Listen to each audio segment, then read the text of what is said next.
Back, everyone, to our third session on the third day of IDTX 2023. With us now is Kate, who's largely going to talk about fridges, I think. Really interesting session ahead of us, looking at some technologies.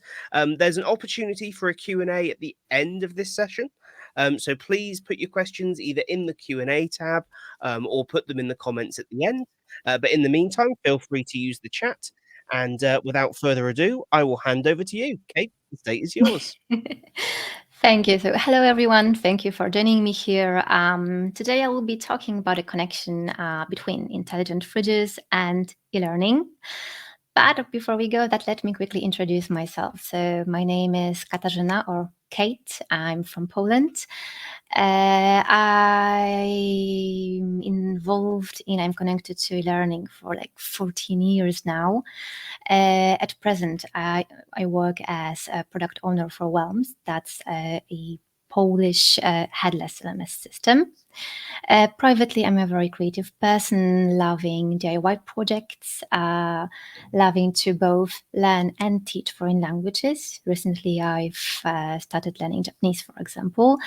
And also, if I do get some free time, which I don't have much because I'm a mom, I really enjoy jogging. Recently with Zombies Run Up, which I really recommend. Now, I did promise the fridges, and we will get this soon. But before we do that, I'd like to share a certain reflection about our reality today, because long time ago, lifelong learning used to be, a privilege, something that would make you exceptional, something associated with only certain professions that were required to constantly learn, like, for example, lawyers or doctors. Nowadays, we have no choice but to learn constantly if we want to keep up to date with all the developments. If we don't, we fall behind. But learning nowadays isn't really as easy as it used to be. You try to concentrate on one thing, and then a notification pops up. You receive a message, someone is calling you, and this is happening both on your desktop screen or on your mobile phone. It's very difficult to focus. To kind of battle that, we often try to create an educational environment where we would be able to concentrate solely on the information that we want to acquire. One way to do that, one idea, is to enter metaverse, where we create rooms, classrooms, learning halls, and learn there. Yes, without a lot of stimuli, but only stimuli relating to what we are learning. It's not really a new idea, because if you're old enough, like I am, you will remember there used to be Second Life. And the idea there was the same. You could either participate in training that was 3D based, where there were different activities, or some lecturers would simply invite you to a lecture hall while you still had to sit and listen to the lecturer. Yeah, how fascinating is that? But still, maybe it was effective. So one way to learn to create this environment is maybe to go to metaverse, to enter the digital world. But then again, maybe there's an alternative. What could that be? Some futurologists say that we should be taking the elements of digital world and bringing it into reality. But if you think that you have a lot of distractions now, have a look at this picture and think again. I don't know about you, but I think I would prefer something that can be more easily controlled. And here comes the fridge, because you can either enter the digital world to learn, for example, or you can bring the elements of the digital world to your environment via different Internet of Things devices. We are used to associating e-learning with tablets, desktops, smartphones. But this is just the top of the iceberg. We as administrative or office workers, or simply people using computer to work, think about learning in terms of desktop, mobile phone. But there are actually so many devices surrounding us.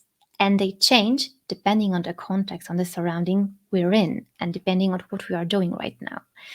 At home, you will have, computer, but you will also have, for example, an intelligent fridge. You will have a Thermomix. You will have a smart TV, and you could use all these devices to learn. And all these devices, I'd say, are necessary because once you change your surrounding, you change devices. When you commute, you will probably use a smartphone. But then when you go for a jog, you would like to continue training, learning, or whatever you're doing with a smartwatch. When you're at work, if you're, for example, a physical or blue-collar worker, you won't be using a smartphone or a computer, but you will most probably be using some kind of a handheld terminal or a production terminal. And this will be a device that you will be working with at least 8 hours a day. Then, either at home after a very long day at work or at work in a social space, you will see the smart TV. Smart TV could be another device that we can use for learning. Some time ago, so I think the first session was Angela's, and Angela did imagine a system where you can, where the manager can check what devices are being used or what problems you'll have at work. And then depending on the problem, the system could direct the person to the right training.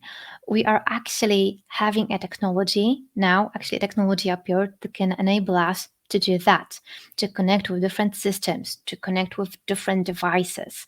A technology that will allow us to do a dietary course on our fridge while we're looking inside it and are wondering what to do with this old piece of cheese or piece of bread. We have this technology. It's already popular in e-commerce, and it's actually slowly entering e-learning, and it's called headless technology, and obviously in the form of a headless LMS. And although this is a new concept, I promise you it's not as scary as this picture may suggest. What is a headless LMS?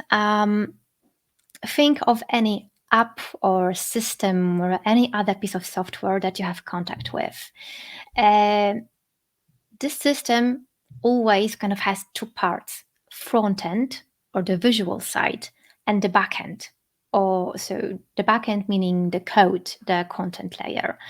Now, in all the traditional technologies, these two create one entity. In headless technology, you have these two elements as separate entities. So you have separately front end, so the things you can see and click, and separately you have the back end. To help you understand the concept better, why don't you think of a brain? You have two hemispheres, the left and right hemisphere, and they can work separately without any connection, as unfortunately countless lobotomies have proven. And they can also work in IT. So in IT, you have front end and back end, and they are separate and they communicate with the use of API. By the way, I'd like to apologize for certain moving letters in the text. They were okay in the presentation, or just a couple of minutes before the session, we noticed with Tom that they suddenly appeared when I uploaded the presentation. So we have two hemispheres connected with corpus callosum. You can also have a separate front end and back end communicating per API. And why is that really special? Well, headless technology first appeared in e-commerce, helping to create online shops. The problem in e-commerce was that if you didn't have a lot of money and time to invest in creating your own custom shop, you had to rely on certain templates that would give you a platform very similar to hundreds and thousands of others already online. The headless technology would give you the ready, already closed backend. And to this backend, you could order a custom-based frontend. And again, what is frontend?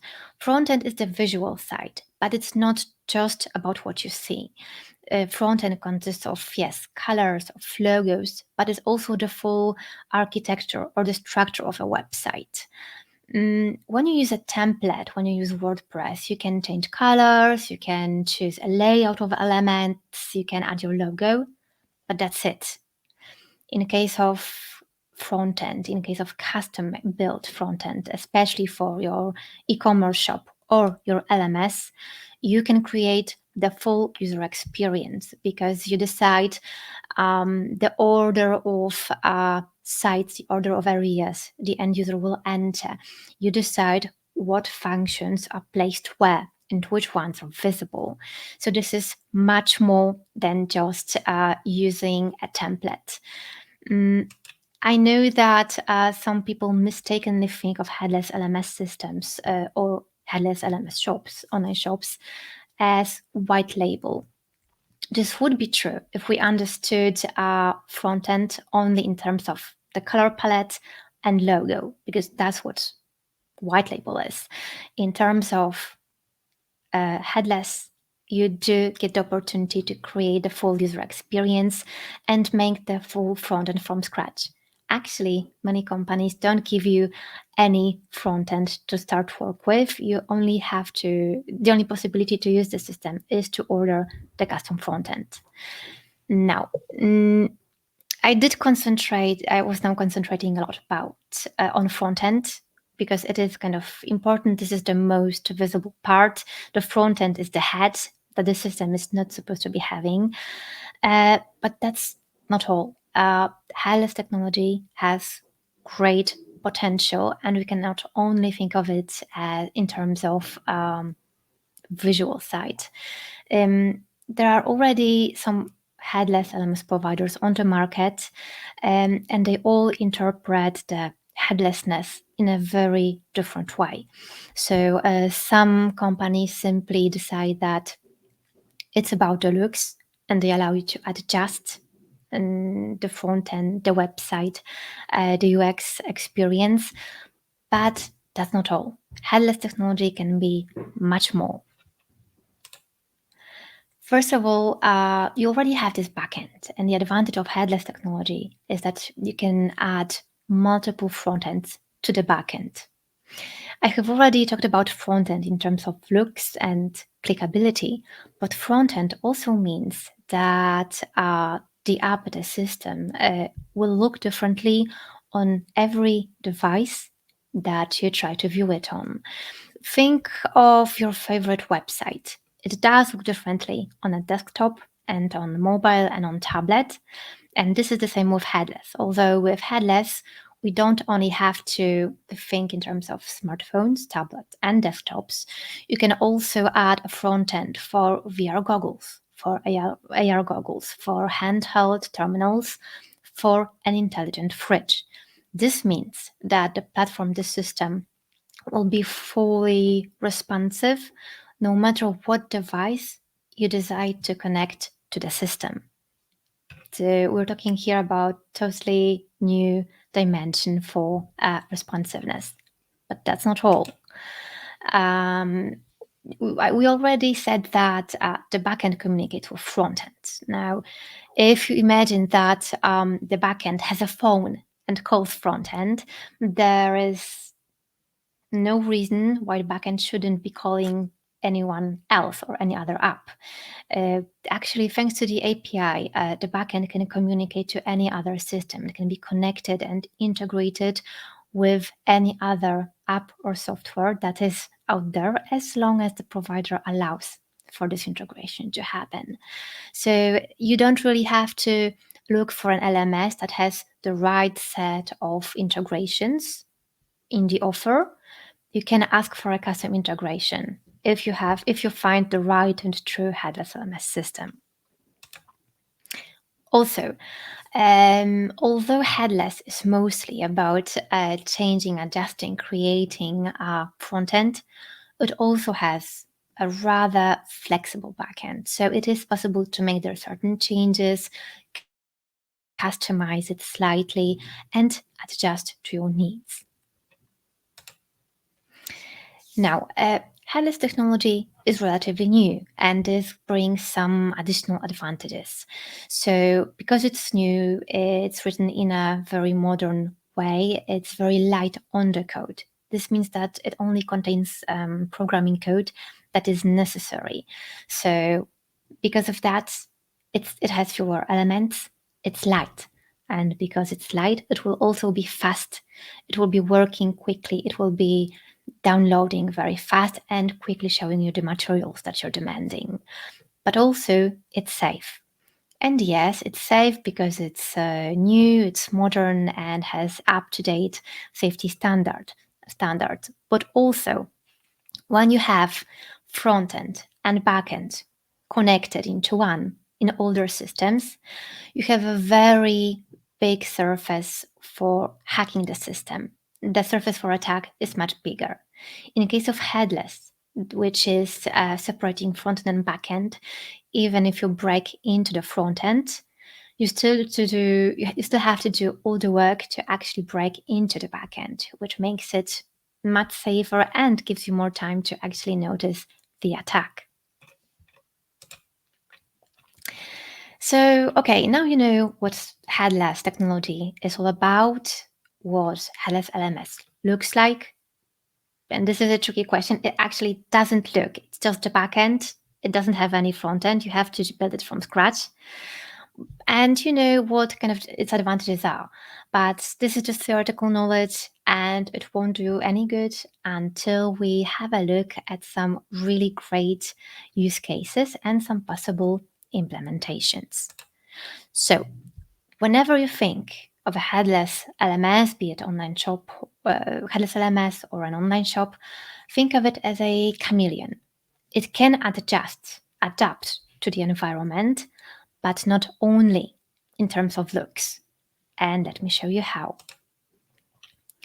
If you have an existing app, let's say an HR system, you might want to add a training module. You can order a standard LMS. You can also add SSO, single sign-on, but this will only mean that an end user will still see when they are leaving the HR system and moving into the training module. But not so with headless LMS. The headless LMS can be connected, the API, the backend, to the system, and also it can be adjusted in terms of looks. So from the view of the end user, from end user's perspective, they will not be leaving the system because the experience, the structure, the logics will be the same in the entire system, and also the looks will be, well, the same. So actually you can use a headless module to broaden the possibilities of an already existing system or app or any other piece of software. Another possible use case is especially for big global companies. I did mention you can add different front ends to a headless LMS. It does mean also both different devices and different looks. If you have a huge company, let's say Johnson & Johnson or L'Oreal, you have many kind of daughter companies. You have different brands, each with their own philosophy and employees. Now, what you could do with a headless LMS is implement one system throughout all of the organization, prepare different looks and also different philosophy of working for each of the daughter companies, and still be able to steer it from the HQ, from the headquarters. This could mean that the headquarters could add to different LMS system could offer each of the companies certain compliance trainings, but at the same time, each company could still add their own courses and could manage the system internally. And each company would see a totally different look, different color palette for the training. This is just an example. You can have totally different looks, totally different front ends in case of any implementation, you can also have different functions. Do remember that frontend involves both looks and the buttons that you click on. So if you decide to hide certain buttons on one of the front ends, then simply the users won't be able to use certain functions, if that's what you want. Also, because maybe I used to be an office work and now I work from home, I do mainly associate learning with computers, with smartphones. And I do think that it's in a way limiting, it's almost kind of discriminating against physical workers or blue-collar workers, because they are being trained only on site and they don't have such vast training possibilities. As an office worker, when I have some free time, I can access additional extracurricular courses. I can develop the skills that I want. I can do some leadership training that maybe will enable me to get a promotion in the future. It's not like for blue-collar workers. Blue-collar workers, physical workers, are being only trained on site. They need a trainer, so they need to be taken out of their work to be able to have training, which makes training very difficult from both administrative point of view, but also makes it expensive. So, you really want to minimize the cost of the training. Still, blue-collar workers often work with different types of production terminals. They work with different types of handheld devices like handheld terminals. And with Headless LMS, you can offer these trainings. You can offer the same e-learning that your office workers have and give them to the blue-collar workers. Obviously, it will also take some logistic issues to solve, for example, finding the right time and place to do the training. But still, theoretically, blue-collar workers will also have access to the training, to FAQs, to databases from the device that they are holding in their hands all day long, basically. Now, this is what Headless is about. This is how frontend works. But when you think about headless technology, do consider the fact that frontend is like a frame for a painting, and the painting itself is the content material. Different frontends for different devices will kind of create squares or fields for different elements to fall in. So, for example, in case of text field, the text field will be adjusted on every frontend to the right device. But e-learning would be very boring if it was only about text or text and images. So if you want a fully responsive platform, you may also want to consider looking for headless content. If you have a look at the screen here, you can see how content is different, how it's differently laid out on every device, depending on the device. But, in e-learning, where we use interactive exercises, where we use films, this part is getting tricky. Interactive content, it can be a very advanced gamification system. It may involve different clickable elements. Here in the picture, you can see at the bottom of the screen an H5P exercise accordion. Interactive exercises are very difficult to place, especially that the most common standard for creating interactive training is SCORM.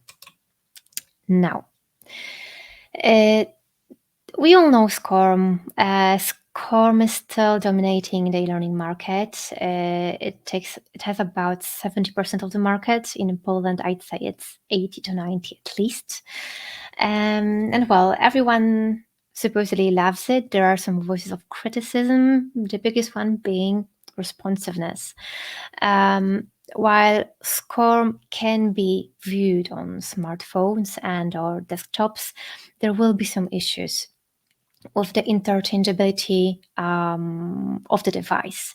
Your best bet is to create, for example, two SCORM packages, separate one for desktop, separate one for mobile, and there are already some tools, some authoring tools that will publish two separate packages to help you with your work, or they will simply give you an overview of how, for example, a desktop training could quickly be changed into a mobile. But that doesn't really solve the problem. You need the best bet. I mean, what you need to fully use headless LMS potential is also having headless content. Headless meaning separating the visual layer from the content. Now, the company that I work for did develop a new format, which they called ULAM, and this is based on H5P format. H5P in itself is not headless, but it's open source, so you can take it and modify it. And so we decided to take H5P, we made some changes, and now the H5P can be adjusted to, for example, any frontend and any device where it's being viewed.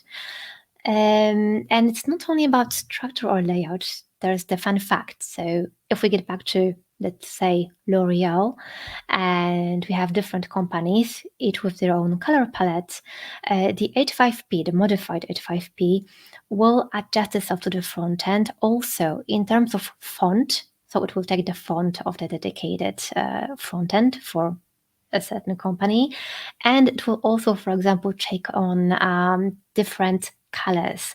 So if you have, for example, violet motif for your company, the buttons for the same material will be violet. However, if you decide to view the same exercise produced only once on a different front end with yellow color, then the buttons will be yellow and the front end adjusted as well. So this allows you to have really responsive material, the course, and also it gives you this additional benefit of changing, adjusting colors, fonts, and view. Now, this is just one format. I haven't heard of any other, but I would love to learn about it. So if you heard about either completed new formats that may one day kick out SCORM from the market, or you are working on one, please get in touch. I'd love to learn more. I'd love to exchange experiences. Now, that's it for my presentation. If you know about different types of headless content, if you will have more questions even after the Q&A session, please contact me. Under this QR code, you will find my LinkedIn account. And yeah, that's it. Fantastic. Well, I found that really, really interesting. It's kind of an area where you're kind of aware of it, but you don't look at it that often. And I think there's loads of potential there. So if anyone's got any questions, now is the time to get them in the chat or in the Q&A tab on the platform. But I guess one question I've got is, it sounds like there's a lot going on in this space right now, a lot of potential. So if I wanted to kind of take my first steps in really kind of understanding how to make use of a headless LMS, where would you suggest that I start? Mm-hmm. Okay, I would suggest starting with the context, because I'd say that headless LMS is a rather specialized tool. I mean, you can use it as a standard LMS, although then you will have this slightly higher cost because you have to order a custom front end instead of buying a ready one. Plus, when you buy a headless LMS, you only see backend. Yeah, sorry, you don't see backend. It's you buy wind. You know that something's happening in the background because you see the leaves moving, but you don't really have backend. You still need to order it. So I wouldn't necessarily advise buying a headless LMS if you need a simple standard monolith system. I would, however, turn to headless LMS when you do want to, for example, have training on a fridge, or or when you want to bring maybe some more inclusion into warehouses or factories where blue collar workers are kind of excluded from learning training. I mean, they may be having info kiosks or e-kiosks, but that doesn't really help much long term. Also, when I concentrated during my presentation mostly on a new type of a tool. But we all know that education is not really about tool. It's about content, it's about philosophy, it's about culture. So all the other things that were being discussed during today's and during this conference, during this edition. And I think that you could turn to Headless LMS when you want to revolutionize learning within the structures, either at home or at organization. A Headless LMS makes you start thinking about education in a different way. It kind of eliminates the boundaries. So you can't, with Headless LMS, this differentiation between professional skills and personal skill development, they are not there anymore, because you can take training and you can do training at work on handheld terminal. You can then continue it on a smart TV with your life partner, and then you can quiz each other. So I'd say that you can use Headless LMS for that, to totally change perception of learning. We do tend to, to distinguish the private and work skills, but they are actually interchangeable. When people learn a foreign language, even for work, they can still use in private life when they go on vacation. When they use, Excel for at work, they can still use it outside to do the home budget. And I would say that Headless is a tool that will help remove these barriers even further on. You can have a negotiations training at work, but it won't do much good if you forget about what you've learned when you're leaving your office. I have a very fun example about that. So some time ago, my husband had a training on presentation skills and how to deal with very difficult questions, when you have this mean audience.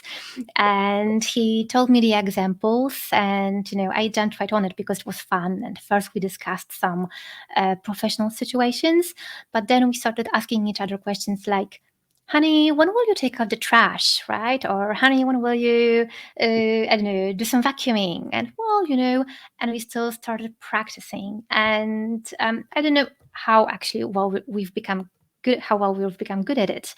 But this shows that the skills that are supposed to be only professional can also enter private life. And by doing so, you actually practice them longer, and you get a chance at truly internalizing them. Brilliant. No, I think, yeah, thank you for that. I think that's really interesting. Hi, Kara. Thanks for joining us. So, yeah, I mean, are there any questions from the chat at all? This is a bit of a rare opportunity. We don't tend to speak to many people who have this kind of knowledge about this kind of thing. So I guess one last question from me, because it got me thinking about lots of different things. I guess this would be something to look at. You sort of mentioned people working in kind of more blue collar areas, working in factories, working in packing. I worked with a client not long ago who had sort of pickers and packers working in a warehouse, and they all had handheld PDAs that they used for scanning and for accessing the knowledge base. But whenever they wanted to do like tracked and traced e-learning, off they would go to a little room where they had 5 laptops and they could do it 5 at a time. And there were like 600 or 700 pickers and packers here. So any piece of e-learning was this massively complicated rollout. So this sounds like it might be a great way to be able to get learning data from devices that people have in those scenarios, rather than having to have a little room with 5 laptops in it. Exactly. So that's also what I think Angela was earlier talking about. So first gathering the data from the terminals, and then giving the training. Also, in the case of handheld terminals, for those who still don't know what it is, it's kind of a portable scanner that you walk around with in a warehouse. You do some scanning and then you see some information. You can obviously, in case of the situation that you described, you can give e-learning on separate computers, but this kind of separates learning from the actual practice. Yeah. And with such a terminal, you could, for example, create a separate training room and already make people do the actual work in a kind of secure, separated environment, and make controlled mistakes, learn by doing, learn more effectively. Not to mention that in warehouses you often meet people from all around the world, so you have an issue of training in different languages. I think learning in this context helps because it can be easily translated, and even if you have some classes with the trainer, the material, the text cannot be immediately translated. Absolutely. Well, we are approaching time, so I want to take the opportunity to say thank you so much for taking the time out to present to us. I thought this was fascinating. As you say, you've got your QR code there on the screen, so if anyone does want to connect on LinkedIn, make sure you do that now. We are now heading into, I think he says, yeah, we're heading into a little bit of a break. The next event here on the main stage is at 2:15 GMT, and it is Simulate This, Storyline Simulations Made Easy. And at 2 p.m. GMT, we have our first event on the Zoho stage today, which is my journey in pardon me, my journey into learning vendor management. So 2 very different sessions there. Whichever one you go to, you can catch up on the other one in the recordings later today. Thanks everyone once again, and we shall see you in the next session. Thank you.